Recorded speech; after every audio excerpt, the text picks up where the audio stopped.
Morning, everyone. Today, I had no plans, totally changed on me.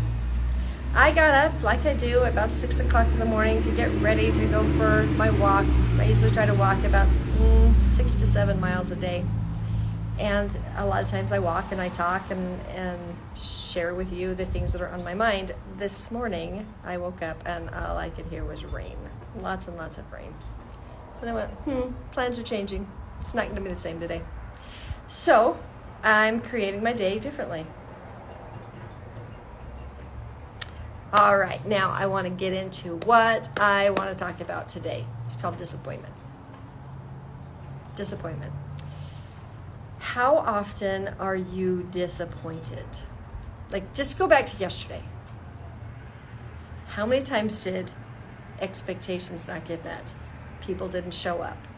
Things didn't work out. What you thought was going to happen didn't. It kind of gets to the point where you're just discouraged, right? Like, why even try? Nothing ever works out. Okay. Disappointment and failure have a root cause. And if we can find the root cause, we can get rid of it. Now listen. The root cause isn't the person who let you down all the time. Isn't that weird? The root cause isn't what you think it is. All right. Ready? The root cause is expectations. Now, I want you to think about this for just a minute. Expectations. If you think about that word, what does expectations do? What do you feel on the back end of expectations? Does that word feel heavy? Do you feel stressed when you hear the word expectations? Do you feel controlled when you hear the word expectations? Expectations. For me, expectations feel restrictive. It also kind of gives me a little bit of panic. Like if somebody else has an expectation of me and I don't know what that is, I can't meet the expectation, so I disappoint them. Oh, I hate disappointing people. How about you? Do you hate disappointment? I also don't like being disappointed. Like I think something's going to go a certain way and people are going to show up a certain way and then they don't. And I'm kind of left with this feeling, and I'm not supposed to feel mad or bad or sad or angry, you know. That's not true. The truth is I can feel whatever I want, so can you. But let's talk about this expectation thing. I had a teacher at my daughter's school once. She asked the class to ask their parents, the first part of the class, to write a letter to the teacher. I was supposed to write the letter to a teacher telling the teacher what I expected from my daughter in her class.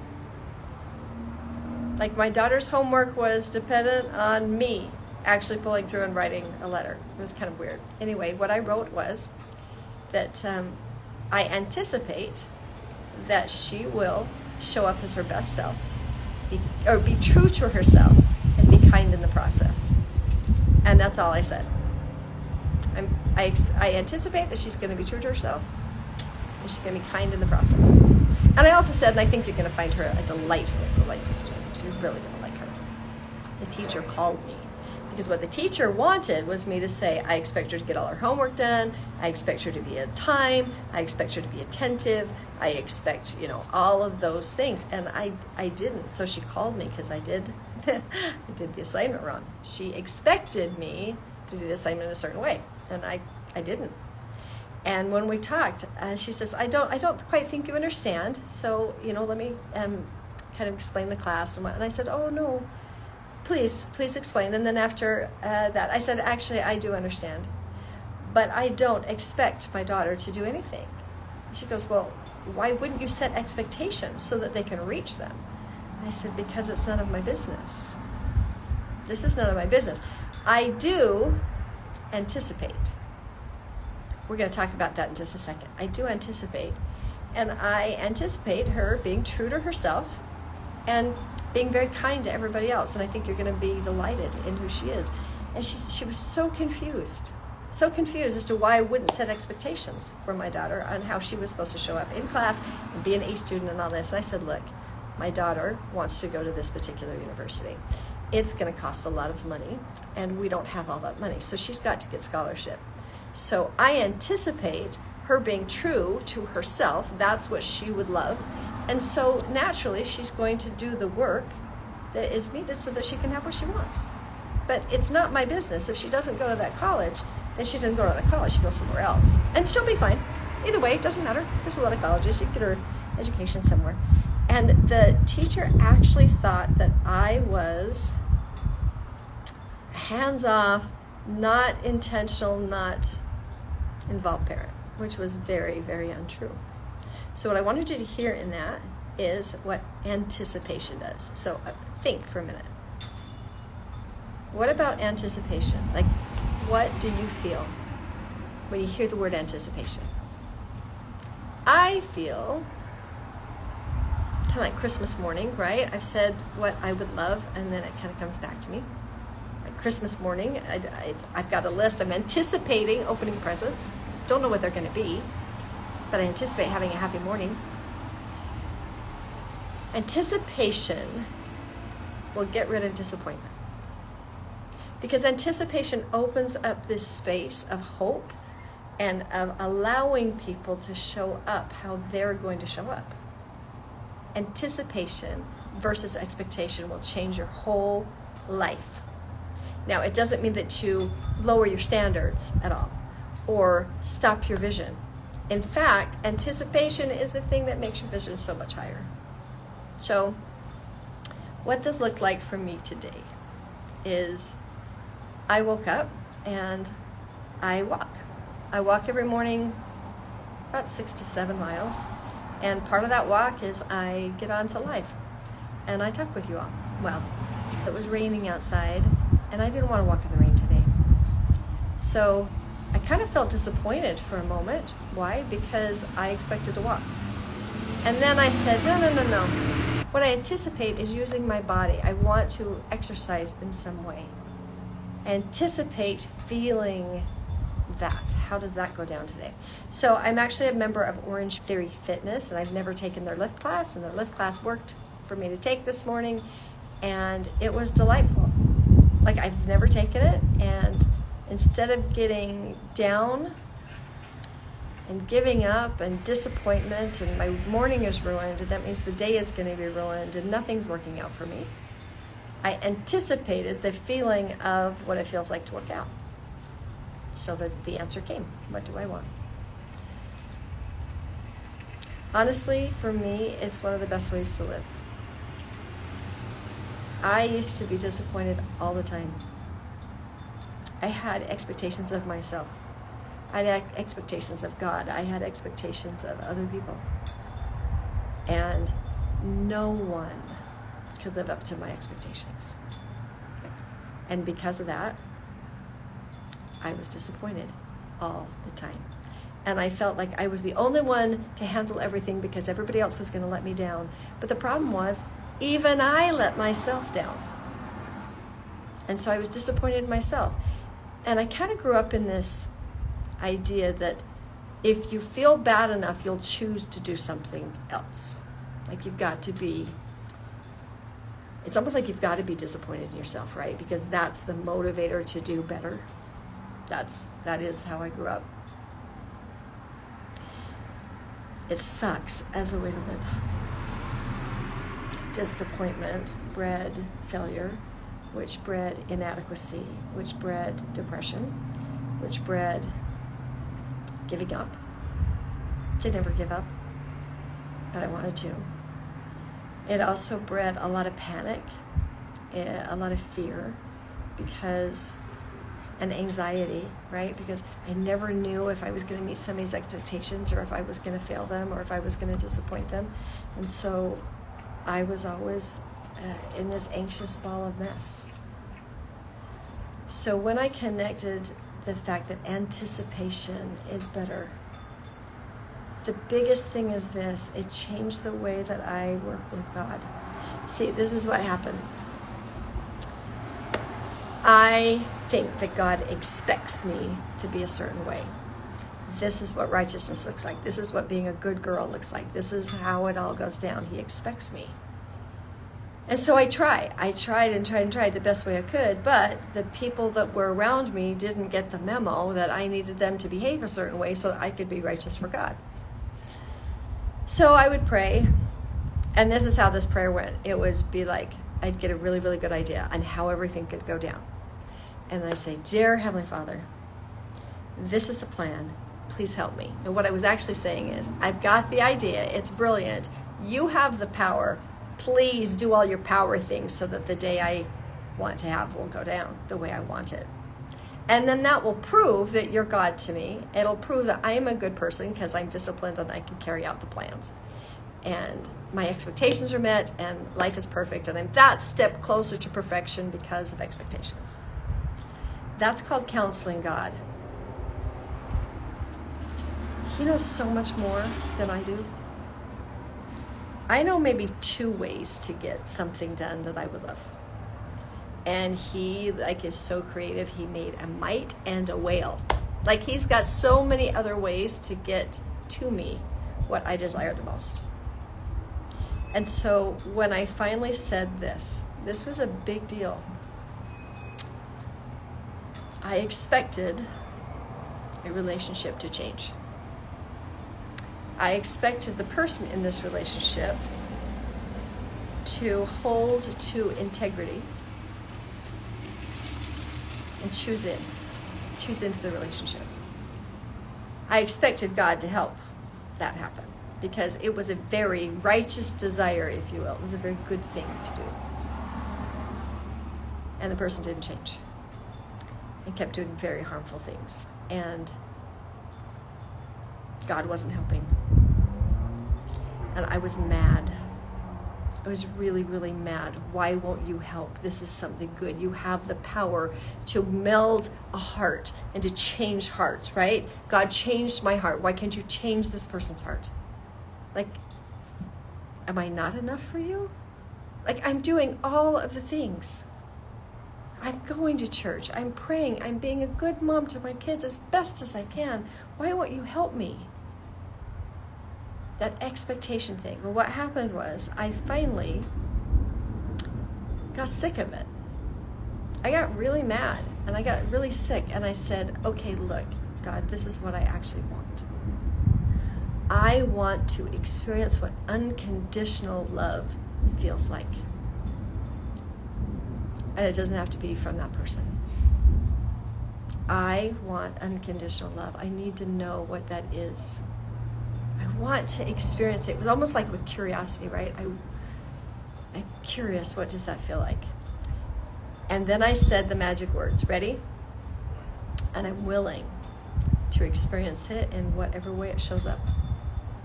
I let go of all of my expectations and I let God be my God. Now, what was interesting is the way it showed up was very unexpected. And the plan changed and it gave me a gift. I have, or had, he passed away a couple months ago, a very narcissistic father. And for some reason, for a 6-month period of time, he showed up. He showed up for me, not for him. And he had conversations with me about my life, and he knew who I was, and he was interested.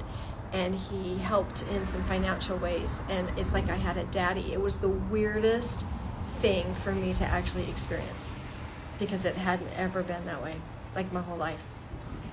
That's where God taught me what unconditional love is. It only lasted for about 6 months, but that was okay because what that did is allowed me to experience unconditional love in other places. And I started getting excited. So anticipation breeds excitement. I wonder how God is going to work this out for me. So let's just take a real life scenario. Let's take debt. Got a lot of debt. Credit cards are rolling up. Food prices are higher. Gas prices are higher. Panic is ensuing. You are expected to pay. And you expect yourself to figure this out. And so he asked God, God, please send the money. I'm holding on. I trust you. I have faith. Please send the money. I had a friend who asked for, when I was talking about this very situation, and I said, so what is it that you want? She says, I want $5,000. I mean, I need $5,000. That's what I want. And I said, well, why do you want $5,000? She says, because I've got this debt that I've got to pay off. I said, well, why do you want to pay off the debt? And she looks at me like I'm crazy. Like, what do you mean? And I said, well, what if you pay the debt off, what do you feel? What's different? She said, I don't know. I feel relieved. And I feel closure. It's just done. And I said, oh, okay. Well, you don't want 5,000 then. What you would love is relief and closure. And she goes, what? And I go, well, I mean, you can ask God for $5,000. That's true. And I said, but if he doesn't give you the 5,000, does that mean he's failed you? Because what if he does something that cancels the debt? What if something happens and it gets paid off or canceled?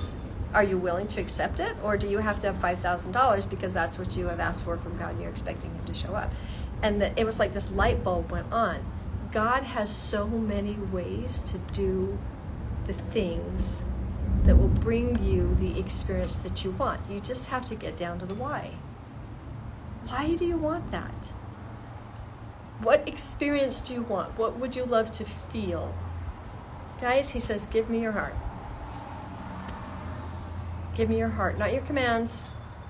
It does say, ask and you shall receive. Ask for what you desire the most in your heart. I had a situation with a lot of debt. About $25,000 to get some things done for my business. It didn't go well. The person that I hired ended up only doing 20% of the contract. And I was left with having to pay more. And I've never taken a loan out that big in my life. And then some of the events, because of the economy, some of the events that I put on, workshops and things, people were not registering for. And so the income slowed down and my panic ensued. And so I did this. I expected myself to pay this off. I know that they expected me to pay it off. And I flipped it because the expectation was causing too much stress. And so I didn't give up. I just anticipated feeling relieved. I want to feel relieved. Father in heaven, in this debt, I want to feel relief. I want to feel hope. And I want to co-create, like I want to partner with you. How do you think we should do this? What does this look like? Well, I'll tell you what happened. It was an absolute miracle. Absolute miracle. I called the person. It was a private loan. I called the person who I owed money to. Our deal was 10% of my increase, and I hadn't had any increase. And I started to get nervous and not talk, not communicate what was going on, and I panicked. And I wanted relief from my panic. I wanted relief from my worry. It wasn't the debt I wanted relief from. I wanted relief from the worry. So I anticipated something happening. Well, I got kind of this feeling, it's time. You just need to talk to her. You need to call her and talk to her and let her know what's been going on. And so I talked to her to work it out, let her know, and then create a new plan and what can we do so that she can trust me and I can be trustworthy and all of that. She forgave $22,000. She says, I don't need it. And I know that you're doing the most you can, and I don't need it.